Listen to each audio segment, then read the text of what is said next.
आमच्या प्रभागात बघायला गेलं तर हायवेचा परिसर असेल, फक्त रंगरंगोटी केलेली आहे. ट्रॅफिकचा प्रश्न तासन तास, म्हणजे वारजे हायवे चौकातून डुक्कनखंडीपर्यंत म्हणजे गार्डन सिटीपर्यंत जायला 25 मिनिटं लागतात, यायला 25 मिनिटं लागतात. तर हा असा विकास केलेला आहे. ड्रेनेजचे प्रश्न तसेच आहेत.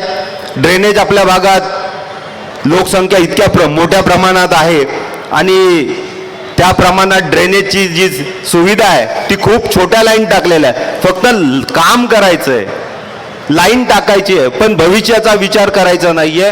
गेले जसं इंग्रजांनी 100 वर्षाचा विचार करून आपल्याला लकडी पुलासारखा पूल केलाय, तो अजूनही चालू आहे आणि आपला हा भाग डेव्हलप होणारा आहे, सिटीतला नाहीये. तरी सुद्धा ह्या ठिकाणी छोट्या छोट्या लाईन टाकून त्याच उकरायच्या, त्याच परत करायच्या, अशा प्रकारचं हे डेव्हलपमेंट चालू आहे. तेच फुटपाथ आपण बघतोय रोज, तेच फुटपाथ उकरायचे, नवीन फुटपाथ करायचे, परंतु व्हिजन असं काम करत नाहीये. आज या ठिकाणी जे उमेदवार आहेत आमच्या समोरचे, ते उमेदवार तर आयते गेलेले. त्यांना असं वाटलं की आपल्याला समोरच्या पार्टीमधनं जे गृहीत धरलेलं मतदान आहे की मला 10,000 मतदान या ठिकाणी गृहीत आहे, तुम्ही जर कामं केली असती तर या ठिकाणी तुम्हाला उड्या मारायची वेळ आली नसती. परंतु या ठिकाणी समोरच्या माणसाला गृहीत धरून, हा विचार करून की समोरची मतं आपली आहेत, हा समोरच्या समाजाला, समोरच्या बांधवांना गृहीत धरलाय. तर तो गृहीत धरलेला बांधव आहे, त्यांनी विचार करायला पाहिजे. आपण जे आयात उमेदवार आहेत, जे आपल्याकडे पूर्वीपासून काम करणाऱ्या उमेदवारांना संधी न देता, ज्यांनी 10-10 वर्ष पार्टीसाठी काम केलंय, त्यांना संधी न देता आयात उमेदवार दिलेत, तर त्यांनाही तुम्ही त्यांचा धडा शिकवला पाहिजे. आता भरपूर काम चाललंय.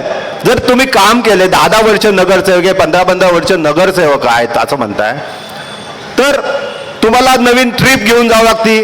चालू इलेक्शनमध्ये उज्जैनला जावं लागतंय.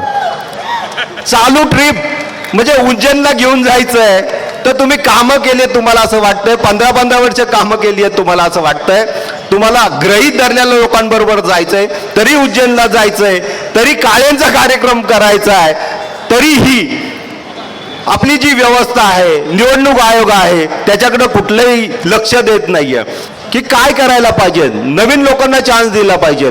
गेले कित्येक वर्ष तुम्हाला जसं बाकीच्या उमेदवारांनी सांगितलं गृहीत धरलंय, ते गृहीत न धरता तुम्ही सुज्ञ सर्व नागरिक आहात, माझ्या बंधू भगिनी हे सुज्ञ आहेत, तर त्यांनी तो विचार करूनच आपण वोटिंग करताना, मत देताना द्यायचं आहे.